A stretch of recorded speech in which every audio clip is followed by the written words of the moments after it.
Welcome to The Better Way with Pastor Chad Williams, here at 702 DZAS-FEBC RadyoTV Agapay ng Sambayanan. The Better Way is a teaching ministry of Union Church of Manila. Union Church is a church of many nations committed to making disciples who are transformed by the gospel of Jesus Christ. Today, Pastor Chad will be teaching from the Sermon on the Mount in Matthew chapter 5, where Jesus continues to speak about the better way of His kingdom. In verses 27 to 30, He reminds people who have embraced the kingdom how they should approach sexuality. With so many different approaches to sexuality in the 21st century, Jesus points to the better way.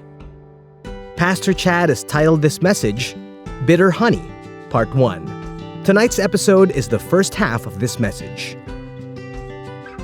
I used to live in deer country in the United States. Anybody ever lived in a place where there is a great intensity of deer? Yeah? No, not too many? Okay, there's a few. All right. During certain parts of the year, the deer sort of become dangerous. They come into the highways, and if you're driving 100 kilometers an hour and you come into contact with a deer, it's not pretty for the deer, and it's not pretty for you. All right? And it can be quite deadly and dangerous. In fact, I was reading an article from the state of Illinois, one state in the United States where the deer population is pretty thick, and the article said 17,000 deer die on the highway, hit by cars every year in that state alone. Think about that. That's a lot of deer. Think about all of them across the states, how many deer would die on the highway. And according to the Illinois Department of Natural Resources Director, his name Paul Skelton, he says, during the peak season, it is late fall. And why are there so many deaths on the road? Well, he says, bucks are in rut in November. What does that mean? Well, he'll give us a clue. He says they're concentrating almost exclusively on reproductive activities and are a lot less wary than they normally would be. Got that? I was thinking about that. In other words, their reproductive drive controls their erratic behavior, and they're sort of taken over by their drive to mate. And in doing so, they lose all sense of rationality, and they engage in dangerous and destructive behavior. And when I read this, I thought, bucks aren't the only one with this problem. You know, this is a human condition sometimes. I think the same is true if we bring it down to human sexuality. It can become something which is driving our lives, which can control us. And if it's used in the improper context in which God doesn't want it to be used, it can, in fact, be destructive to our lives. And we see this warning in Scripture all over the pages of Scripture. Let me just give you one in Proverbs chapter 5, verse 3, the idea of the title for our sermon. It says this, for the lips of a forbidden woman drip honey. Oh, it looks tasty. It looks enticing. It looks sweet. And we want to go after it, but Solomon tells his son, don't do it. Look at what he says. He says, her speech is smoother than oil. You want to bring it in, but in the end, it's as bitter as wormwood and as sharp as a double-edged sword or a two-edged sword. He said, you may want to be drawn in. It may be enticing, and you may, when you see that sweetness, want to partake. And he says, but when you taste it, it's going to wind up leaving a bitter taste in your mouth. And when you consume it, it might cut well going one way, but it's going to come back, and it's going to cut you, and it's going to hurt you, and it's going to bring destruction into your life. Well, last week on the Sermon on the Mount, we began to discuss something that is sort of universal when it comes to humanity, and that is that issue of anger.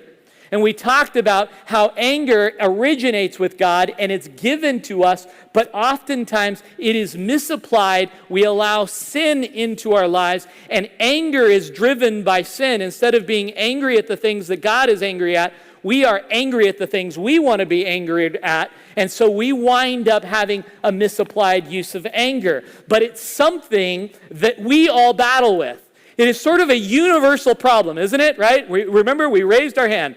Anybody here get angry? And everybody raised their hands. We confess together. We all get angry. So Jesus is using in this sermon time sort of issues that seem to be universal. Well, another universal problem, or not a problem, it can be a blessing, another universal emotion and action in life that most people will deal with in life in some way or another is this idea of human sexuality. And at some point, most of us struggle with this in one category or another. Some of us our whole lives. And that struggle has to deal with properly applied human sexuality. And so perhaps some of you were uncomfortable. I see some of you already kind of squeamish out there, like, oh no, what did I get into? This was the day I should have stayed home from church. But listen, beloved, this is something I believe that we need to talk about. Because the reality is many of us sort of take the posture when it comes to the subject, let's not talk about this in church, right? Let's talk about the holiness of God. Pastor, you should have picked that one. Let's talk about agape. That would have been a good subject for the day.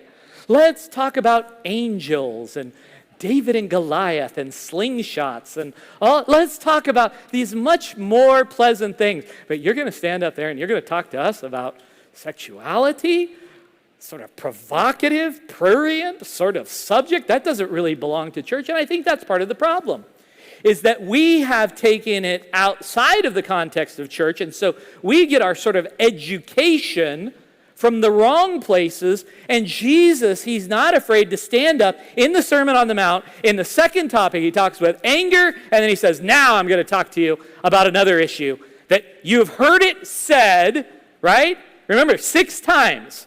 He says, you have heard it said. You have been taught this way. It's the wrong way. But I tell you, I come to give you the gospel. I come to give you the better way. I come to give you the proper way. I come to give you godly insight on a subject that has been convoluted and distorted by humanity. And so, beloved ones, Jesus isn't afraid in his teaching to talk about this subject because it's very much a part of the human experience. And so, listen, again, as with anger, Jesus' intent here is not that you come to Sunday morning at Union Church of Manila, hear the teaching of Jesus, and walk around and go, oh, I'm so guilty. I'm such a horrible, horrible person. Pastor Chad, he really gave it to us this morning. That's not it. He's here to say, you have heard it said, the way that you've been doing it is not the best way. Here is the better way. So let's agree to that. Let's agree that we can take this and we can be comfortable talking about this subject. We don't have to be squeamish about it. Let's boldly talk about it in the right context. And look at what Jesus says. Drop your eyes down to verse 27 in Matthew chapter 5. And he starts off and he says, you have heard it said, that's what we've been looking at over and over again in this sermon, you shall not commit adultery. But I say to you that everyone who looks at a woman with lustful intent has already committed adultery with her in his heart. Now, first things first, he uses the word adultery. If you're following along, just kind of circle that one. That's our subject. And let's start sort of with a common definition. And my definition for adultery is consensual sexual activity with someone other than one's husband or one's wife. Okay? It reminds me of the wrong definition. I heard the story of a third grader who was in Sunday school, and they were learning about the 10 Commandments. And after the 10 Commandments, the teacher, after reading them, the teacher said, now, children, what of the 10 Commandments do you struggle with most? He said, adultery, adultery, adultery. And she looked at him and said, you're in third grade. How is it that you struggle with adultery? He said, well, when I'm angry and I have a hard time not talking back to adults. That is not the adultery we're talking about here, okay? I'm sure that's a problem too. That goes in honor your parents and honor your mother and your father, but not the adultery here that the Bible is talking about. And I did the survey on all the statistics, and I thought about bringing them in. I said, forget it. We all know it's a problem, right?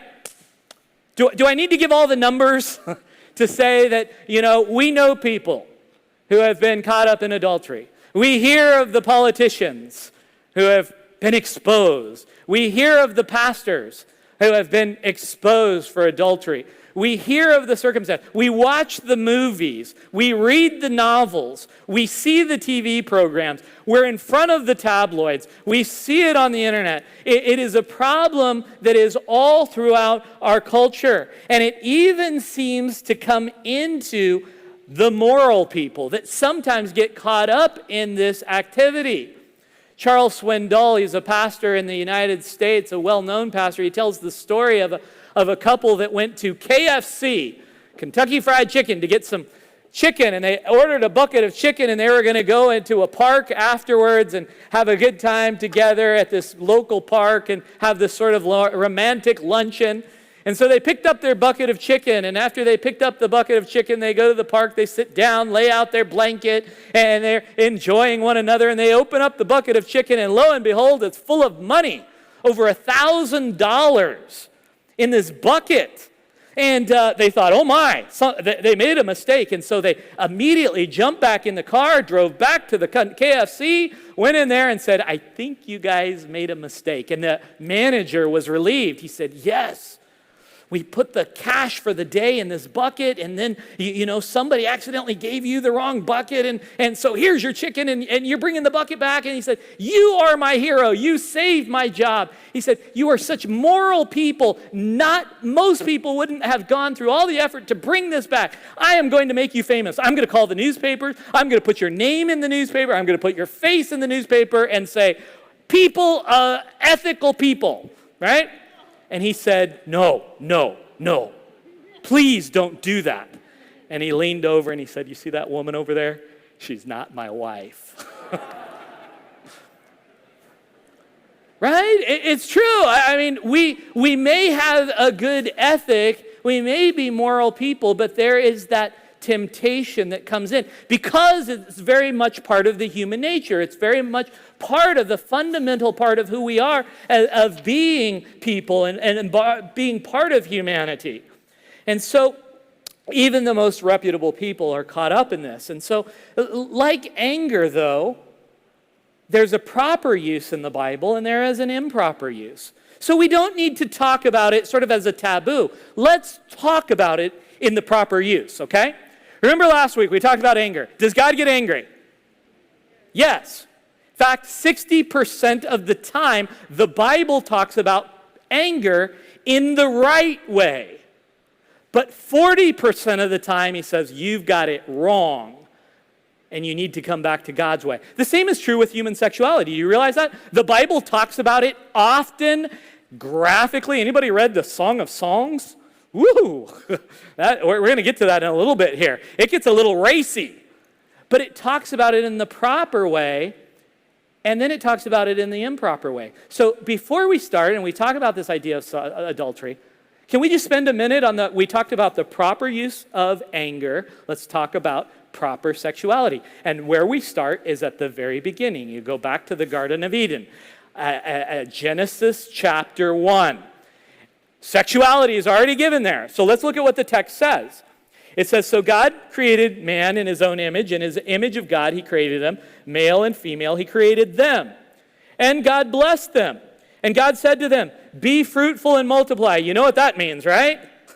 You know what's involved in fruitful and multiply. And fill the earth and subdue it and have dominion over the fish of the sea. And I won't read the rest of it. Notice, first command in the Bible has something to do with human sexuality. Don't you love this? God says he makes the man and woman in his image, and he says, now what I want you to do is we've talked about this at UCM many times, you take the image of God, and I want you to go and fill the earth with the glory of God. So you're going to go into every corner and every crevice of the world. You're going to multiply and fill the earth, and then you're going to have dominion. Why? Because God has dominion over things. So in the image of God, you're going to have dominion over things as well, and you're going to replicate my image and my glory all throughout the world, and I'm going to make it fun for you to do so, to obey that command. Isn't that interesting? With the first command given to fill perhaps the greatest commission of God, to fill the earth with his glory, he says, I am going to give you one of the most pleasurable things in life if you do what I'm asking you to do. And he associates those and he puts those things together. So when we start thinking about sexuality, the idea that God is sort of saying is, if they're filling the earth with my image, I'm going to bless them with the enjoyment of the process of filling that command. Look at this. Even he says, and God said to them, or first of all it says, and God blessed them, and then he said, be fruitful and multiply. What is interesting is that many commentaries say, the blessing that he is actually giving here is very much associated with the act of sexuality. Some people say, the blessing is in the garden, they're eating from the tree, they have this wonderful place to live. But in the context here, be fruitful and multiply. There's a blessing there that goes with that. And God is saying, if you do this, you get this wonderful, wonderful blessing. So when we start talking about this idea, let's not forget the origin of sexuality. Is it a bad thing? No. It's something God says, you go and fulfill my commands, I'm going to bless you with this pleasurable experience. And that's why the Bible is not bashful about talking about sexuality in the proper context. This is where it gets racy. PG-13 coming up right now, alert, alert. If you're watching at home, alert, PG-13. Let's look at Proverbs chapter 5, 15 through 19, and look at what the Bible says about sexuality. A father is talking to his son about his wife and the temptation of an adulteress. Okay, and he says, son, drink water from your own cistern, flowing water from your own well. He says, God has given you, son, a well to drink out of. When you are thirsty and your body is physically thirsty for this drive that is in you, you can rejoice. God says, I've given you your own special private well that you can go to and be satisfied. And then he goes on and says, it's flowing from your own well. Should your springs be scattered abroad, streams of water in the street? He says, you don't need to go to other wells. You've got your own well. Think about how weird it is after church if we all went down and had dinner together and you all have a glass of water in front of you and I go and I start drinking from all your water glasses. Right? Or I go to, a restaurant and there's people sitting at another table and I say, hey, can I have that drink and drink the soda? You'd say, that's just weird. You don't do that. You have your own glass. And that's what the Father is saying. He says, you have your own well in your wife that you can drink from at any time. Why do you want to go to somebody else's well? And then it says, let those be for you alone and not for strangers. Keep your well to yourself and don't go to somebody else's cistern. You don't go changing back and forth. And you should enjoy this wonderful fountain, blessed fountain that God has given from you. Notice what the next text says. Let your fountain be blessed. Rejoice in the wife of your youth. Now look at this one. A lovely deer, a graceful doe. Your wife we talked about deer and bucks and all that, right? He says, your wife is a lovely deer. Now, that's not the deer that we think about. I say to my wife all the time, yes, dear, no, dear. That's not the deer we're talking about here. It is an animal. In the Semitic languages of the day, you'll see that in the Bible, beauty is compared to like trees, fruit, and animals. And so Solomon is saying, your wife, she's hot. She is beautiful. She's silky. You go to the Song of Solomon and there's all these graphic descriptions, things like this. And I've just kind of jumped out here. This is a picture from the Song of Solomon. Your rounded thighs are like jewels. Your navel is like a bowl. Your belly is a heap of wheat. You can see they've tried to depict this. Your breasts are like two fawns. Your neck is an ivory tower. Your eyes are like pools of Heshbon. Your nose is like the Tower of Lebanon. Gentlemen, don't go to the nightclub tonight and say, your nose is like the Eiffel Tower. That's not the best pickup line that you can come up with. It might work in the Semitic languages of the day, but it's probably not a good line for today. It says that your flowing locks are like purple. Your statue is a palm tree. And then he says, I want to climb the tree. That's pretty graphic, right? Your mouth is like wine. And then he says, your hair is like a flock of goats. And your teeth are like a flock of sheep. Again, guys, don't go to the, nightclub and say, hey, baby, your teeth are like sheep. Bah. You might get slapped. Or people are going to think you're some kind of nut. But that is kind of the language that was given back in the day to describe the beauty of the human body. And the Bible's not bashful about it. This married couple, they're saying, man, you are hot.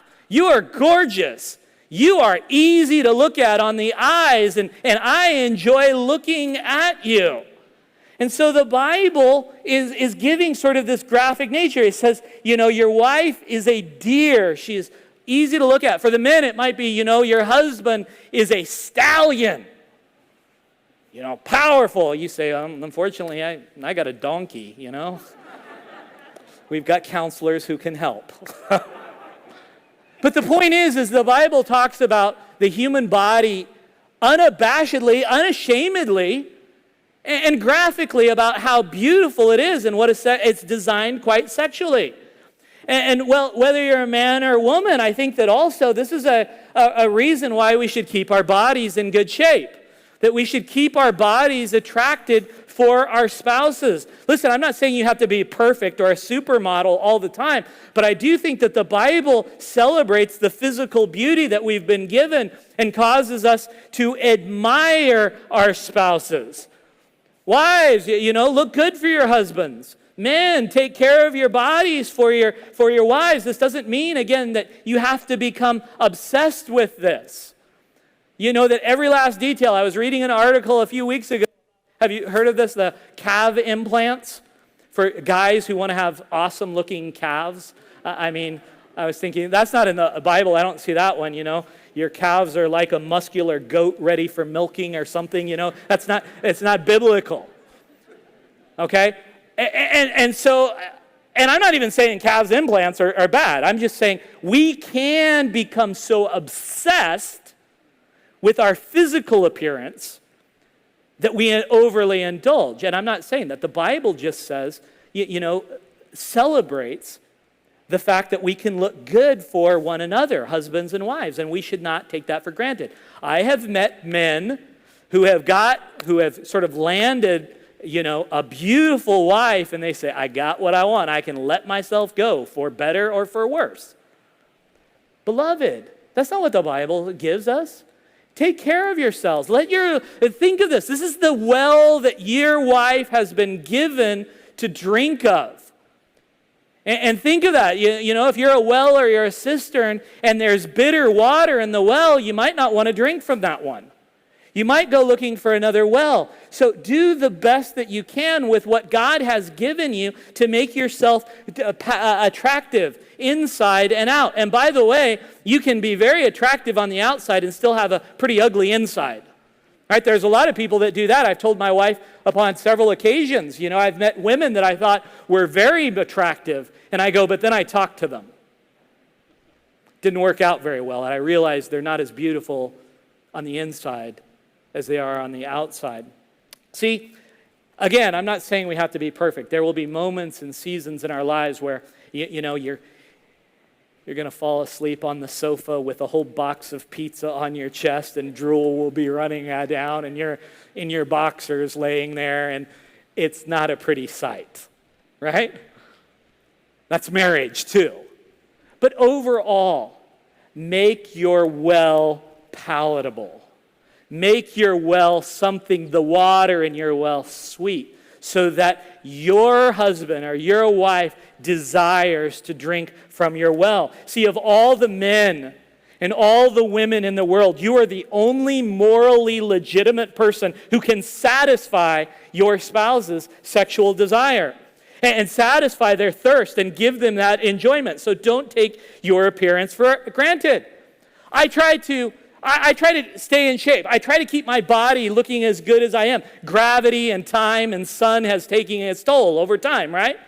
But I want my wife, as she's sitting out there and looking up here and kind of look and go, ooh la la, that guy's, I still like that. Well, I still like to look at him. I still want that. I still desire that. And so much of what I do to keep myself in shape is for the pleasure of my wife. I want her to desire my well, and I want to desire her well.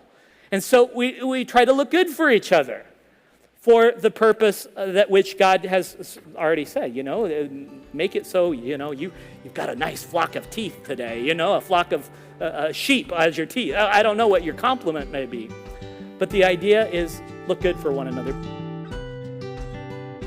The Song of Solomon reminds us that we should delight in the wives and husbands of our youth and try our best to make ourselves attractive to them, not just physically, but in every aspect that matters, so that we may serve them better. We need not seek pleasure from any other fountain than the one God has set aside for us. Our spouse is a gift from the Lord for our enjoyment, our pleasure, and our holiness. Tune in to the second part of Pastor Chad's sermon, where he continues to explain why we, as Christ followers, should have a kingdom mindset when approaching sexuality. This message is from the series called Kingdom Life. Thanks for listening. See you on the next episode of The Better Way.